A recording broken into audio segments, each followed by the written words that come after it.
2024.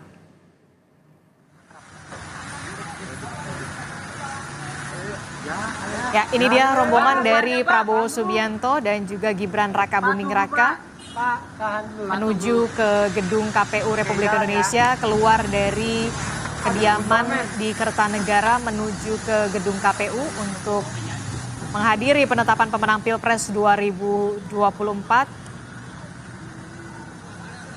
Juru kamera kami mengikuti rombongan dari Prabowo Gibran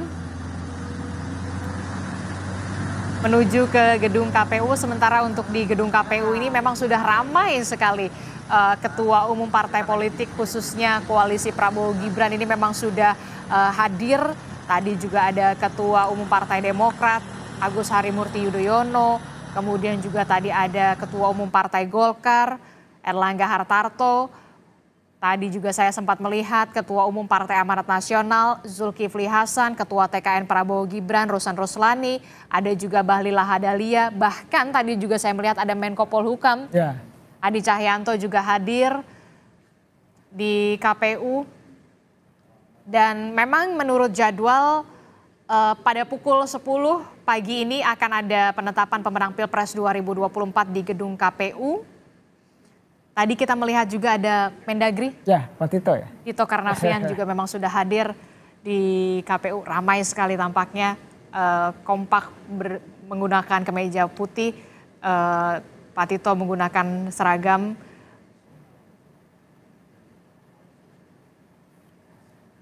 Kita masih akan tunggu bagaimana perjalanan dari Kertanegara menuju gedung KPU di Imam Bonjol, Menteng, Jakarta.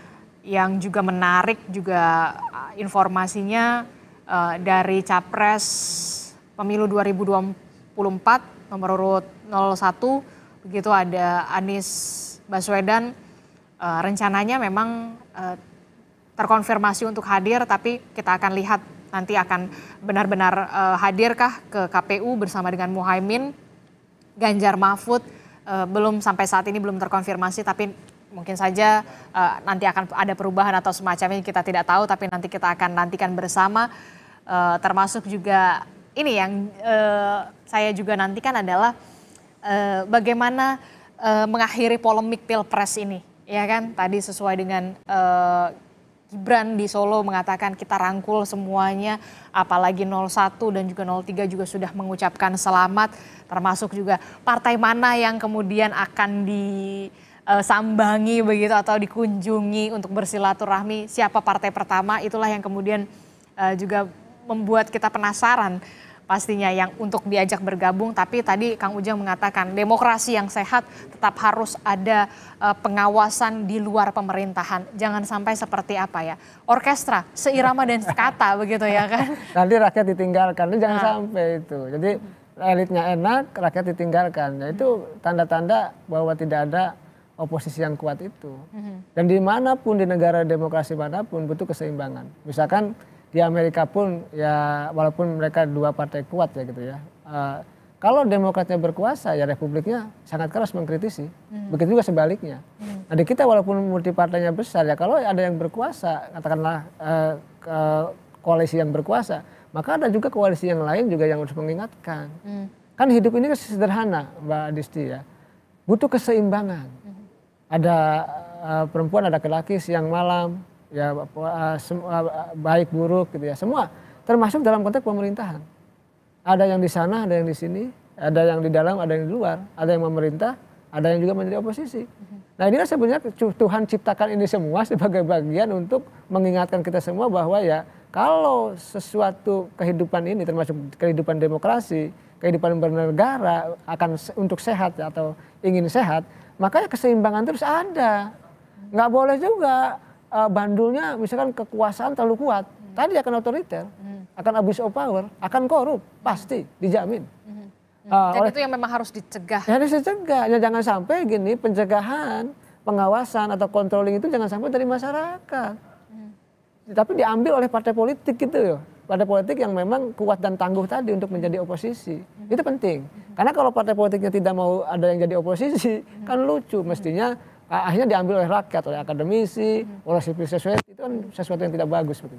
Anda melihat PKS dan PDI Perjuangan nantinya akan berada di luar pemerintahan, walaupun memang kalau kita lihat PKS dan PDIP ini punya ideologi yang berbeda.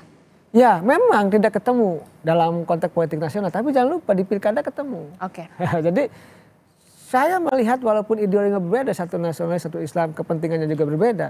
Tapi kalau kepentingannya sama untuk ke depan, saya meyakini akan ketemu juga. Jadi jangan-jangan lebih kuat begitu ya, kalau ketika mereka bersama. Iya, karena jangan-jangan kalau lebih sama lebih galak dua-duanya untuk mengontrol pemerintahan Prabowo Gibran. Bisa jadi, dan itu mungkin kita butuhkan. Tadi kita ini membutuhkan pemerintahan yang kuat. Artinya koalisi pemerintahan Prabowo Gibran harus kuat. Tapi di saat yang sama kita membutuhkan oposisi yang kuat dan tangguh. Ini saya selalu ulangi untuk mengingatkan kepada segenap bangsa Indonesia termasuk partai politik, jangan sampai masuk semua. Boleh merangkul, boleh rekonsiliasi, tidak dilarang, bersatu boleh, tetapi jangan pernah meninggalkan konsep tadi ya, kekuatan penyeimbang itu. Check and balances itu sebagai pengingat dari Tuhan, keseimbangannya harus kita jaga. Itu penting, Mbak Disti.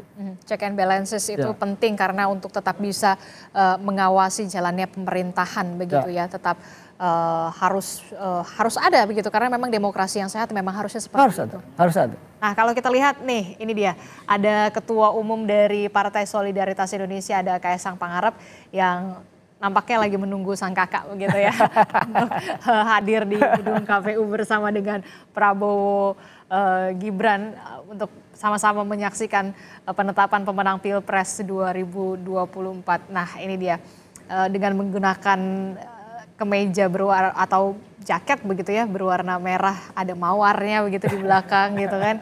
Nah, ini juga yang cukup menarik untuk kita ulik juga PSI ini, ya kan? Gimana Anda melihatnya? Yang gimana? Apanya? Sisi mananya nih? Nah, ini kan udah pasti kan, apakah nanti juga akan ada jatah menteri begitu kepada PSI? Ya, kalau kita lihat dari... Jangan-jangan Kaesang masuk juga nih kalau jajaran menteri? Jangan-jangan. Kalau dulu kan begini, kalau Pak Jokowi ya, kalau Pak Jokowi partai kecil, partai non-parlemen, tidak jadi. Ya kan? Nah, ini kan partai non-parlemen kan? Nah, jangan-jangan memang di pemerintahan ke depan non-parlemen akan jadi. Karena begini, Yusril juga kan saya dengar PBB juga dapat. Oh ya? Saya dengar saya benar atau tidaknya, dapat 2 bahkan. Saya tidak tahu. Karena makanya Yusril pandai dari awal berkoalisi, dari awal mendukung gitu. Ya itu sebagai sebagian strategi. Karena, apalagi ketua tim hukumnya. Tapi di zaman Pak Jokowi yang lalu, ketua tim Pak Jokowi juga, tapi tidak dapat juga. Ya kan? Karena tidak dapat menteri, maka yang dikasih sekjennya jadi wamen. Tapi saya melihat di dalam pemilihan Prabowo Gibran ini kelihatannya partai yang non parlemen pun karena koalisinya sejak awal gitu ya mendukung sebagai basis kekuatan pendukung Prabowo juga kelihatannya ada juga mendapat kursi. Yang non parlemen pun mungkin PBB, saya dengar Gelora juga mendengar dapat, ya mungkin PSI pun dapat.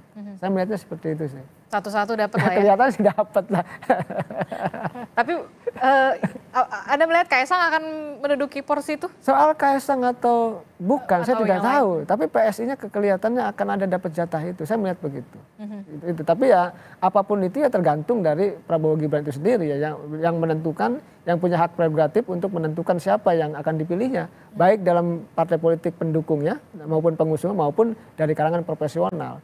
Tetapi kita juga punya catatan dong gitu ya, bahwa sebagai anak bangsa, sebagai kritikus, sebagai media, untuk yang mengingatkan kepada mereka, cari dong yang bersih, cari dong yang bagus, cari dong yang berintegritas, yang mampu bekerja. Yang mampu bekerja, kan semua ada ukurannya, ada indikatornya, ada parameternya. Jadi tidak hanya sekedar populer saja di media sosial. Tidak bisa begitu. Bangsa ini dibangun berbasiskan pada keahlian dong, bukan berbasiskan kepada hal-hal lain. Jadi kalau mereka menterinya ahli ya berintegritas, apalagi Pak Prabowo mengatakan bahwa nanti pemerintahnya tidak akan korupsi kan.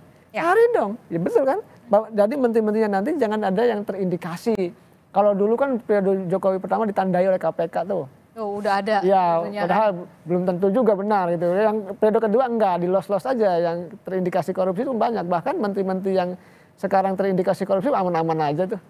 Ya, artinya ke depan kalau ingin memperbaiki bangsa, kan musuh berat bangsa ini salah satunya korupsi. Oleh karena itu ya tadi Prabowo Gibran punya kewajiban untuk menuntaskan janji kampanye dalam konteks pemberantasan korupsi. Karena sudah tahu penyakitnya itu. Ya tolong dirubah dong. Dari masa ke masa, dari presiden ke presiden belum mampu ya meningkatkan indeks persepsi korupsi yang baik, yang melonjak gitu. Nah inilah sebenarnya momentum Prabowo Gibran untuk bisa melakukan itu. Nah, masyarakat menunggu janji itu dan mudah-mudahan sih Prabowo Gibran bisa tadi ya membawa harapan, secerca harapan publik gitu untuk mengeksekusi, merealisasikan janji-janji kampanyenya, khususnya dalam konteks pemberantasan korupsi. Mengemban tugas amanat rakyat 5 tahun mendatang bukan kata yang ringan, apalagi sulit sekali untuk benar-benar menjadi pemimpin yang amanah. Ya agak sulit, berat, dan itu ujiannya besar. Mungkin presidennya ingin amanah, tapi orang-orang di sekitarnya, atau pendukung-pendukungnya, ada partai politiknya. Nah kita ini ada dalam sebuah sistem yang mohon maaf sudah rusak. Oleh karena itu menatanya agak berat. Kita ada dua, ada sistem, ada orang gitu. Sistemnya baik, orangnya nggak baik juga nggak bisa. Iya, jadi dua-duanya harus baik. Nah, kenapa kalau saya mengikuti teorinya Bourdieu, Mbak? Kenapa kita pasca reformasi nggak pernah berubah? Ya, nggak ada yang berubah, lihat dari reformasi. Korupsinya makin tinggi, kerusakan moralnya luar biasa. Kita akui lah, termasuk kita juga banyak kesalahan. Kenapa tidak berubah 98 sampai sekarang? Bahkan cenderung akan setback gitu ya. Padahal kan reformasi gitu ya, kan. Karena mentalitasnya tidak ada yang berubah. Habitusnya tidak ada yang berubah. Dulu zaman Orde Baru kalau boleh kita katakan dan kita sama-sama paham gitu ya. Korupsi di belakang meja kayak gini. Sekarang kan dengan meja-mejanya. Pak Mahfud MD mengatakan bahwa sebagai Menko Polhukam, korupsi tengok kanan tengok kiri atas bawah semua korupsi. Dan itu diakui iya. Tidak ada perubahan. Oleh karena itu ini momentum perubahan ya sebenarnya yang harus dibangun oleh Prabowo Gibran ke depan dengan janji berangkat dari janji-janji kampanye itu. Dan kita tunggu itu semua gitu. Demi Indonesia yang lebih baik. PR-nya adalah bagaimana bisa benar-benar memberantas korupsi yang ada di Indonesia supaya benar-benar bersih begitu ya. Sama seperti kemeja yang Prabowo Gibran pakai gitu ya, putih, seputih itu. Kita berharapnya seperti itu ya. Mudah-mudahan kita harus optimis dan kita percayakan, makanya kalau nanti bisa atau tidaknya kita kritisi bersama begitu. Oke, dari pantauan udara visual drone yang kita terima dari pilot drone Kompas TV, tampaknya ini rombongan dari Prabowo Subianto dan juga Gibran Rakabuming Raka ini sudah tiba di gedung KPU. Ya, 10 menit jelang penetapan pemenang Pilpres 2024. Ini dia rombongan dari Prabowo Gibran sudah tiba di gedung KPU Republik Indonesia. Mobilnya pun putih. Ya, mobilnya pun putih. Gitu. Mudah-mudahan hatinya juga putih, Pak. Ya, kita berharap ya kan. Apalagi begini, Presiden Joko Widodo sudah menyebut bahwa memang akan mendukung proses transisi kepemerintahan yang baru. Jarang-jarang kan ya ada dukungan untuk transisi ke pemerintahan yang baru. Positifnya bagus itu, Mbak, tim transisi.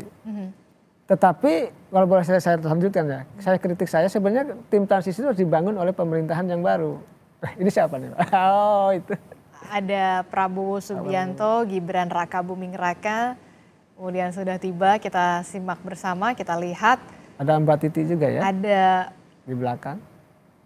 Bu Titi juga, Titi Soeharto juga sudah hadir, kemudian dengan sang anak begitu ya, anak dari Prabowo Subianto juga sudah hadir.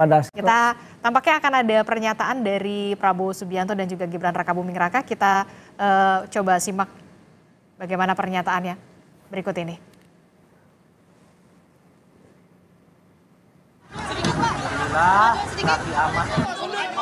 Kan nggak kedengeran ya. Ya, jadi terima kasih kita hari ini datang ke KPU sebagai bagian dari proses yang kita jalankan bersama, ya, proses pemilihan presiden, dan kita sudah ikuti semua prosesnya. Hari ini kita menerima ketetapan dari KPU dan selanjutnya kita akan mulai bekerja keras mempersiapkan diri. Saya kira yang penting adalah sekarang kewajiban kita semua sebagai apalagi unsur pimpinan politik, kewajiban kita adalah untuk bekerja sama.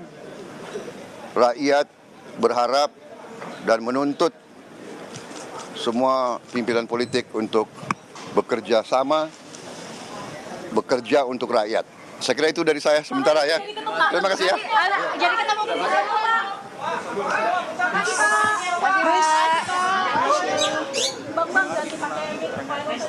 Ya, baru saja kita simak bersama pernyataan dari Prabowo Subianto didampingi oleh wakilnya yakni Gibran Rakabuming Raka, yang saya underline adalah di garis bawahi bekerja sama untuk rakyat. Itu dia. Apa yang Anda baca dari pernyataan Prabowo? Ya, kalau kita bicara bekerja sama artinya Prabowo Gibran harus kompak. Partai koalisi harus kompak. Nanti yang armada baru, misalkan koalisi yang baru, partai baru juga harus kompak. Nah, kekompakan ini menentukan untuk keberpihakan kepada rakyat. Nah, rakyat ini memang begini Mbak, masa sih negara yang katanya kaya, kita ini tidur di atas emas, tidur di atas batu bara, tidur di atas nikel,